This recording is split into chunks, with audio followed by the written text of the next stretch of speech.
కాళేశ్వరం కట్ట మీదికి పోదామా, కన్నెపల్లి పంపుల కాడికి పోదామా, పాలమూరు రంగారెడ్డి పనులు చూసొద్దామా, దేవాదుల అక్కడ పంచాయతీ పెడదామా, చెప్పుర్రి ఏడికి పోదాం. సై అంటే సై అన్నట్టే చేస్తుర్రు లీడర్ సాబులు. పార్టీల నడుమ ప్రాజెక్టుల యుద్ధం పొట్టు నడుస్తుంది. రాజకీయం కుత్త ఉడుకుతున్నది. ఇక చూడుర్రి, షేయ్ పార్టీ వాళ్ళు ఓ కాడికి పోతే కార్ పార్టీ వాళ్ళు ఓ కాడికి పోయిర్రు. మరిగా ఆ రెండు దిక్కులలో ముచ్చట్లేంటియో చూసేద్దాం పారి. ప్రాజెక్టుల పోరాటం నిత్యవో కోలాటం అన్నట్టే అవుతుంది పోర్రి తెలంగాణలా. ఓ దిక్కు చెయ్యి పార్టీలు, ఇంకో దిక్కు కారు పార్టీలు, రెండు దిక్కుల నడమ నువ్వా నేనా అన్నట్టే నడుస్తుంది యుద్ధం. మొదలు కాళేశ్వరం ప్రాజెక్టు, కన్నెపల్లి పంపుల కాడ చాలైన లొల్లి, అట్లా ఇప్పుడు అన్ని ప్రాజెక్టుల కాడికి పోతాంది. ఇట్లనే సోమవారం ములుగు జిల్లాలో ఉన్న దేవాదుల పంప్ హౌస్ కాడికి పోయినరు మంత్రులు. నీళ్లు ఎట్టెట్లు ఎత్తిపోతాన్రు, ఏం కథ అనేది ఇంజనీర్లను ఆఫీసర్లను అడిగి తెలుసుకున్నారు. అటుకేంచి భద్రాద్రి కొత్తగూడెం జిల్లా అశ్వాపురం దిక్కున సీతారామ ఎత్తిపోతల పథకం పంప్ హౌస్ కాడికి కూడా పోయిండ్రు. మాట ముచ్చట్లు చేసిండ్రు. నీళ్లు నిల్వ చేస్తే బ్యారేజ్లు కొట్టుకుపోయే ప్రమాదం ఉంది. బ్యారేజ్లు కొట్టుకపోతే కింద 44 ఊర్లు కొట్టుకపోతాయి, భద్రాచలం పట్టణం కొట్టుకపోతుంది అనే విషయాన్ని అనేక జాతీయ అంతర్జాతీయ నిపుణులు చెప్పడం జరిగింది. మరి పదే కన్నెపల్లి పంప్ హౌస్ నుంచి ఎందుకు లిఫ్ట్ చేయాలని చెప్పి ప్రతిపక్షాలు ఒక దుష్ప్రచారం, ఒక తప్పుడు ప్రచారం చేస్తున్న విషయాన్ని మనం చేస్తున్నాం. కన్నెపల్లి పంప్ హౌస్ నుంచి నీళ్లు లిఫ్ట్ చేయడానికి అన్నారంలో పోయాలి. అన్నారం ఫౌండేషను అనుమానాస్పదంగా ఉంది. వీళ్ళు అబద్ధాలు చెప్తున్నారు, ఒక దుష్ప్రచారం చేస్తున్నారు.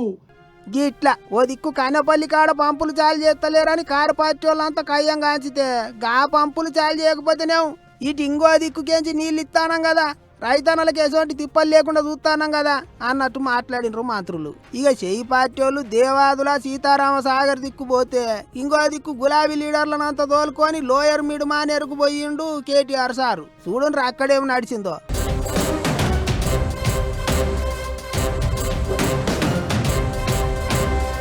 నీళ్లు లేక లోయర్ మానేరు అచ్చం బీచ్ లెక్కనే తయారైంది. ఏందికి ఇది వెనకటికి గిట్టనే ఉంటుండేనా, నీళ్లతోని కలకల్లాడుతుండే కదా అన్నట్టు మాట్లాడిండు మాజీ మంత్రి. సర్కారు వాళ్ళ మీద గట్టిగానే గరం అయిండు.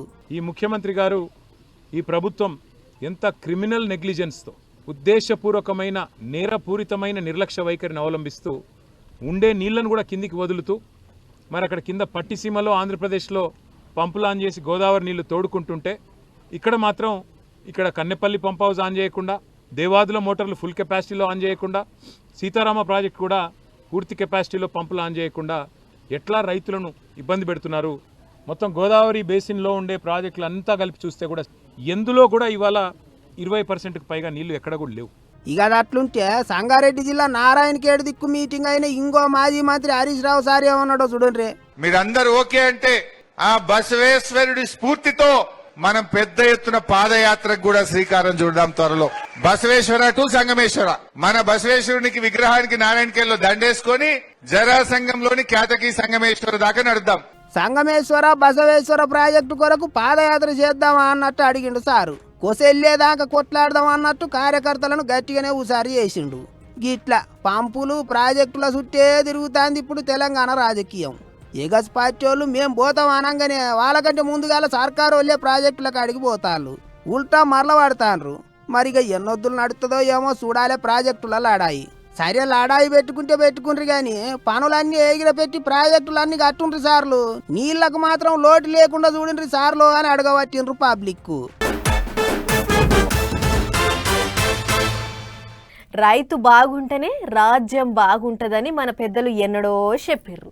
అగో ఆ ముచ్చట్ను పొలువకుండా పాటిస్తుండు ఏపీ సీఎం చంద్రబాబు సారు.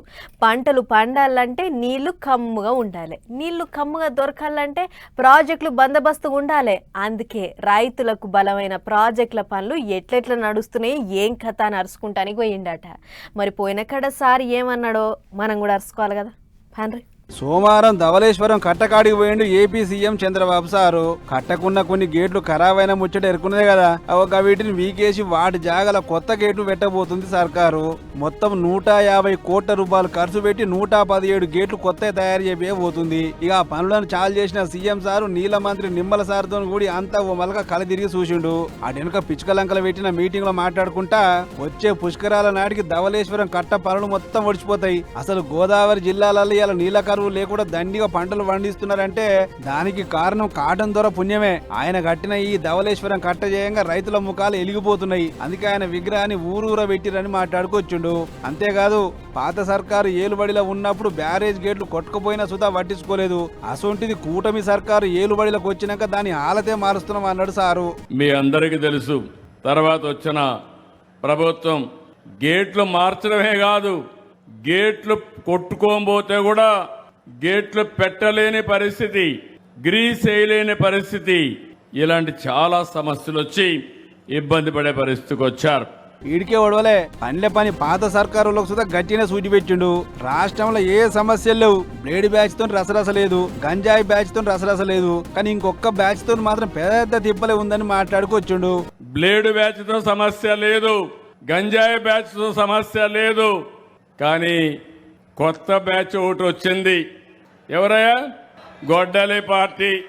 ఈరోజు మీరు చూడండి, ఎవరైనా సరే ఎంత ధైర్యంగా ఉన్నా మన ఇంట్లో ఆడవాళ్ళ గురించి క్యారెక్టర్ అసాసినేషన్ చేస్తే కుంగిపోతాం. ఇటీవల పవన్ కళ్యాణ్ గారు ఆయన కుటుంబ సభ్యులపైన అసభ్యంగా పెట్టే పరిస్థితికి వచ్చారు. మాట్లాడితే ఎవరైతే పెట్టారో ఆయన్ని సపోర్ట్ చేసే పరిస్థితికి వచ్చారు నాయకులు. అంటే ఎక్కడికి మీ ఇంట్లో కుటుంబం లేదా? అదన్నట్లు కొందరు కావాలనే కులాల కుంపట్లు పెడుతుర్రు. గసంటోళ్ళు ఎవరనుంటే పనులు బంద్ చేసుకోవాలని సురుకులు పెట్టిన ముఖ్యమంత్రి. ఈ కాంతి రాష్ట్రంలో ఎవరు గంజాయి తీసుకున్నా అమ్మినా వాళ్లకు అదే ఆఖరి రోజు అవుతుంది, తస్మాత్ జాగ్రత్త అని సుత హెచ్చరిక చేసిండు. మొన్నటి వరకు రాష్ట్రంలో గంజాయి పెంచే పరిస్థితికి వచ్చారు. ఏజెన్సీ ఏరియాలో గంజాయి పంటను పండించే పరిస్థితికి వచ్చారు. ఈ ప్రభుత్వం చాలా స్పష్టంగా ఉన్నాం. ఎవడైనా గంజాయి తాగి బయట వస్తే అదే చివరి రోజుగా గంజాయి బ్యాచ్ అణిచేయడానికి ప్రభుత్వం సిద్ధంగా ఉన్నామని మరొకసారి మీ అందరికి విజ్ఞప్తి చేస్తున్నా. ఇది ఒడిచినాక పోలవరంకు పోయిన సీఎం సారు పనులు ఎందాకొచ్చినా ఏం కథ అని ఏరియల్ సర్వే చేసిండు. అయితే ఇప్పటికే 72% పనులు పూర్తయినాయట. ఇక కడమ పనులు సుధా వచ్చే 7 జూన్ వరకు పూర్తి చేస్తాం, పుష్కరాల టైం వరకు జాతికి అంకితం చేస్తామని చెప్పుకొచ్చిండు ముఖ్యమంత్రి. మొత్తానికి పాత సర్కారు కాకుండా ఇప్పటి సర్కారు అప్పుడు అధికారంలో ఉండుంటే ఈ పార్టీకి ప్రాజెక్టుల పనులన్నీ ఎన్నడో ఓడ్సు అని మాట్లాడుకొచ్చిండు బాబు సారు. అధికార పార్టీలకు కార్ పార్టీలకు అప్పుల మీద చర్చలని, నీళ్ల మీద చర్చలని మా జోరుగా పంచాయతీ అవుతుంది. ఇక మిగిలిన పువ్వు పార్టీలు ఏమన్నా తక్కువనా? మీరు ఏ పంచాయతీ పెట్టుకోర్రి, మేం మాత్రం మా పని మేము చేసుకుంటూ పోతామని సింగరేణి యాత్రకు బయలుదేరారు. మరి కమలా నాయకుల యాత్ర ఎట్లెట్లా నడిచిందో మనం కూడా చూడాలి కదా. చలో. సింగరేణి కార్మికులకు భరోసా ఇచ్చుడే లక్ష్యంగా భరోసా యాత్ర ఎత్తుకురు తెలంగాణ పువ్వు పార్టీ వాళ్ళు. కొత్తగూడెంకించి చాలైన ఈ యాత్ర మనుగూరు, భూపాలపల్లి, తాడిచెర్ల, రామగుండం ఇంకా మంచిర్యాల మొత్తం 2 రోజుల యాత్ర. అంటే సోమవారం చాలే మంగళవారం నాడు ఒడుస్తుంది. కార్మికులకు జరుగుతున్న అన్యాయాలు, వస్తున్న ఆరోపణల మీద అండగా నిలబడదామని ఈ యాత్ర పెట్టుకున్నాడ కమల్నాథులు. అయితే సుప్రీంకోర్టు తీర్పు ప్రకారం బొగ్గు బ్లాకులన్నీ వేలం పాటేసి దక్కించుకోవాల్సి ఉంటదట. కానీ మన సింగరేణి కార్మికుల తిప్పలు చూసిన ప్రధానమంత్రి మోడీ సారు తాడిచెర్ల 2వ బ్లాకును ఉత్తగానే ఇచ్చిండు అని చెప్పుకొచ్చిండు సెంటర్ మంత్రి కిషన్ రెడ్డి సారు. అంతేకాదు పాత సర్కారు మలి సర్కారు లాపర్వాజయంగా సెంటర్లకు చాలా నష్టం వచ్చిందని మాట్లాడుకొచ్చిన బొగ్గు మంత్రి మన దిక్కు ఈ నడుమ బొగ్గు ఎత్తుడు చాలా తగ్గిందని పూసగుచ్చిండు. అయినా కూడా కార్మికుల తరఫునే కొట్లాడతామన్నాడు సారు. హోంశాఖ మంత్రిగా నేను మోడీ గారిని అనేక సార్లు కలిసి ప్రధానమంత్రి గారికి చెప్పాను, మా సింగరేణి కష్టాల్లో ఉంది, సింగరేణి కార్మికులు ఆందోళనతో ఉన్నారు, ఈ సింగరేణి ఆదుకోవాలి మనం అని చెప్తే పెద్ద మనసు చేసుకొని న్యాయశాఖ అనుమతులు తీసుకొని ఈరోజు ఈ యొక్క తాడిచెర్ల 2 సింగరేణికి కేటాయించామని చెప్పడానికి నేను గర్వపడతా ఉన్నాను. ఈడికే వడవలే అటు ఎగస్ పార్టీలకు అధికార పార్టీలకు సుతా గట్టినే సురుకులు పెట్టిండు సారు. రాష్ట్రంలో అధికారంలో ఉన్న ఏ పార్టీ వాళ్ళైనా సింగరేణిని ఒక ఓటు బ్యాంకు లెక్కనే చూసిరు తప్ప వేలం పాటలు ఎన్నడూ పాల్గొనలేదు, ఒక్క బొగ్గు బ్లాక్ సుతా కొనలేదు, కార్మికుల బతుకులు ముంగట పడేయలేదు అన్నట్టు మాట్లాడుకొచ్చిండు. వాళ్ళు ఈ రోజు మనకు తెలుసు, ఇప్పుడున్నటువంటి కాంగ్రెస్ పార్టీ కానీ 10 సంవత్సరాలు పరిపాలించినటువంటి బీఆర్ఎస్ పార్టీ కేసీఆర్ గాని ఇక్కడ రాజకీయాలు చేస్తారు, సింగరేణిని అడ్డం పెట్టుకొని రాజకీయాలు చేశారు. ఇక ఇదిట్టుంటే యాత్రకు బయలుదేరే ముందు పార్టీ మెంబర్ రామచంద్రరావు సార్ మాట్లాడుకుంటా, కాబట్టి ఈ యాత్ర ద్వారా ప్రజలకు కాంగ్రెస్ ప్రభుత్వం ఇటు బీఆర్ఎస్ ప్రభుత్వం చేసినటువంటి నిర్లక్ష్యాన్ని ఈరోజు నరేంద్ర మోదీ గారు, కిషన్ రెడ్డి గారు దాన్ని పూడ్చి ఈరోజు మళ్ళీ వాళ్ళ విశ్వాసాన్ని ఈరోజు నిలబెడుతున్నారు కాబట్టి ఈ యాత్ర ఈరోజు ప్రజల ఒక దీవెనతో ముందుకు పోతుంది వాళ్ళ. అది ముచ్చట. ఇప్పటికే అన్ని పార్టీలలో తాపకొకలు సింగరేణికి పోతారు. పనులు ఎట్లా నడుస్తున్నాయి, కార్మికుల తిప్పలేంది, ముంగటేసుకుంటున్న డిమాండ్ లేంది అని అరుచుకునే ఎగురని చేస్తుర్రు.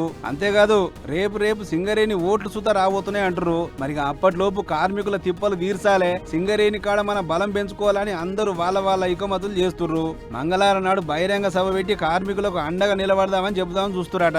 చూడాలా మరిగా ఏం చెప్తారో.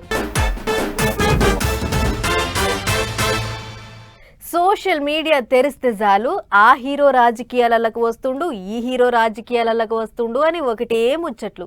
అరే అవునా నిజమా అన్నట్టే ఉంటున్నాయి గా పుకార్లు. మరిగా పని పాత్ర పెట్టి జాతరకు పోయినట్టు పని పాట లేనోళ్ళు ఎవరు పుట్టిస్తుర్రో ఏమో ఉత్తుత్తి ముచ్చట్లు. అసలు హీరోలు సపోర్ట్ చేస్తలేరు కానీ కొసరోళ్ళు మాత్రం పొట్టు ప్రచారం చేస్తుర్రు. మరిగా ఆ సంగతి ఏందో చూద్దాం పారి. గా తమిళనాడులో దళపతి విజయ్ సీఎం అయినాక తతిమ హీరోలకు సుత ఊపొచ్చిందా ఏంది అన్నట్టే ముచ్చట్లు వస్తున్నాయి ఇప్పుడు. ఏంటికంటే రోజుకో హీరో రాజకీయాలకు వస్తాండు అని సోషల్ మీడియాలో పొట్టు ముచ్చట్లు తిరుగుతున్నాయి. అన్యామా గాని దాంట్లో తెలుగు హీరోల పేర్లు సుత మస్తు గట్టిగా వినిపిస్తున్నాయి. అందులో జూనియర్ ఎన్టీఆర్ పేరు ఇంగిత గట్టిగా వస్తుంది ఈ నడమ. మరిగా ఎన్టీఆర్ ఎక్కడ ఎసోంటి ముచ్చట్నే చెప్పలేదు కదా. ఎట్లా పుట్టినాయి, ఎవరు పుట్టించిర్రు పుకార్లు అని అంటే ఎన్టీఆర్ ఫ్యాన్స్ పబ్లిక్ కు సేవ చేసేందుకు ఊరు వాడనే ఓ కార్యం పెట్టుకున్నారట. ఇక దాని పేరు చూసి వాళ్ళు చేసే పని చూసి కొంతమంది ఎన్టీఆర్ రాజకీయాలకు వస్తాడని ఉత్తగానే పూటి చేసిండ్రు. అందుకే ఎన్టీఆర్ అభిమానులు గదంతేం లేదు, ఎవ్వరు నమ్మొద్దు, రాజకీయాలకు ఎన్టీఆర్ కు సంబంధమే లేదన్నట్టు చెప్పుకొచ్చిండ్రు. గిట్లనే మొన్న హీరో అల్లు అర్జున్ రాజకీయాలకు వస్తాడన్నట్టు ముచ్చట్లు నడిచినాయి. అంతేకాదు ప్రశాంత్ కిషోర్ను కలిసి మాట ముచ్చట్లు చేసిండు అన్నట్టు కూడా వినిపించింది. కానీ ఆఖరికి అసొంటిది ఏం లేదన్నట్టే చెప్పిండ్రు.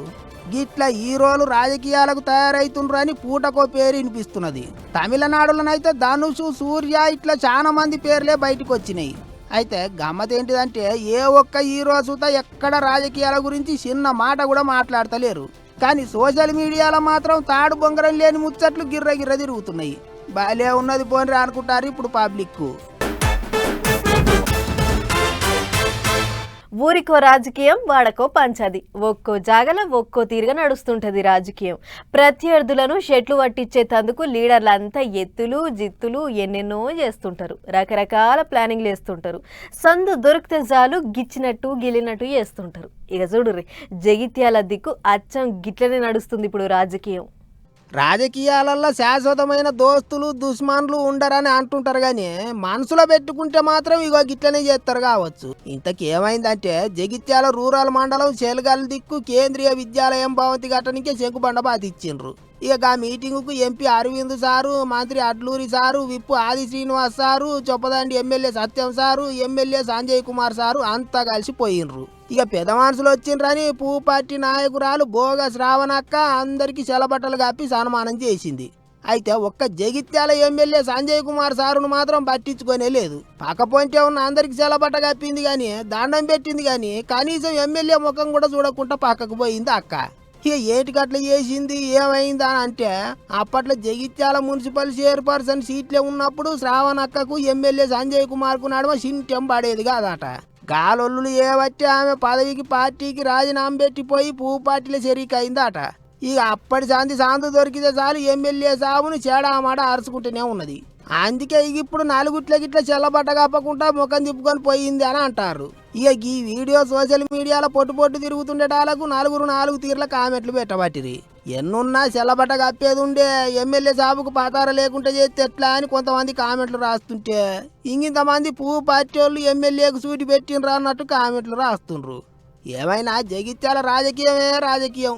లీడర్ల ముచ్చట్లు శాతలతోని ఎప్పుడు చూసినా పబ్లిక్ నోళ్ళ నాంతనే ఉంటది అనుకుంటారు చాలా మంది. ఆఫీసర్లలో రెండు రకాలు ఉంటారు. పబ్లిక్ ఏదన్నా అడిగినప్పుడు అప్పటి పూర్తికి మాటలు చెప్పేటోళ్ళు కొంతమంది అయితే ఆడిన మాట తప్పకుండా వాళ్ళ సమస్యను పరిష్కారం చేసేటోళ్ళు కొంతమంది. ఇగో గీ సారు రెండో కోవకు చెందిన మనిషి. అందుకే ఇగో సార్ అంటే ఎట్లా పాయరం చూపిస్తుర్రో చూడుర్రి పబ్లిక్.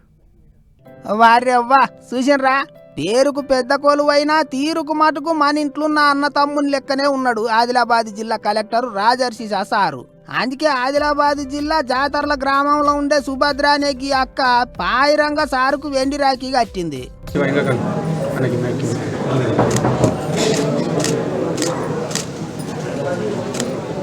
చూసిండ్రు కదా, సారు కూడా అక్క రాఖీ కడుతుంటే మస్తు మురువ పట్టే. గిట్ల మురుసుడే కాదు, మన చెల్లె రాఖీ కడితే పైసలిచ్చి దీవించినట్టు సారు కూడా పైసలిచ్చి చల్లగా ఉండమని దీవించిండు.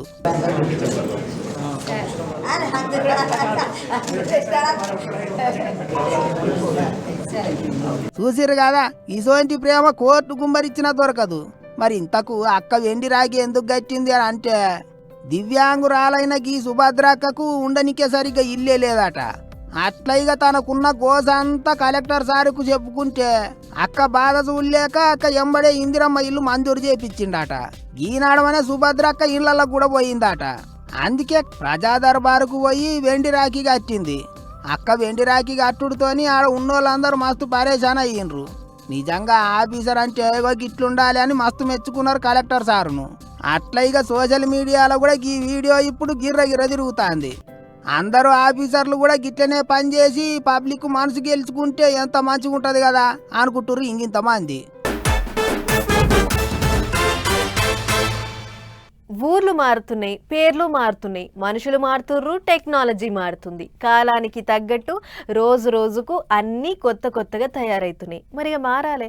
ఎప్పటికీ ఒకటి తీరుంటే ఎట్లా? లోకాన్ని బట్టి నడవాలి. ఇట్లనే ఇప్పుడు దేశంలో ఉన్న రైల్వే స్టేషన్లన్నింటినీ మార్చే ఎగరం చేస్తుర్రు సెంటర్ సర్కారు వాళ్ళు.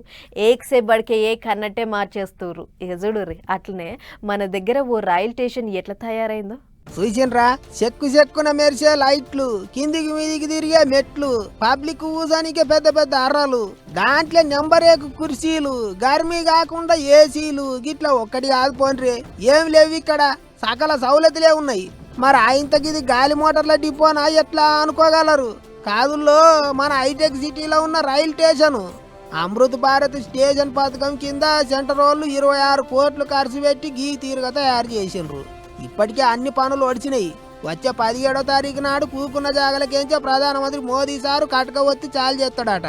ఇక గిట్లా ఒక్క హైటెక్ సిటీ రైల్వే స్టేషనే కాదు, మన దేశం అంతటా అమృత్ భారత్ స్టేషన్ పథకం కింద 1337 రైల్ స్టేషన్లను అద్దమోలే మార్చాలి, ఎలుగుల చేయాలి అన్నట్టు పనులు చేస్తారు. అట్లా తెలంగాణలో సుధా 40 రైల్వే స్టేషన్లు, అటు ఆంధ్రాలో 73 రైల్వే స్టేషన్లను ఏకసేపాడికే ఏక అన్నట్టు తయారు చేస్తారు. దాంట్లో ఇప్పటికే కొన్ని స్టేషన్లలో పనులన్నీ పూరాగా ఒడిసినాయి. రిబ్బన్లు కత్తిరించుడే బాకీ ఉన్నది.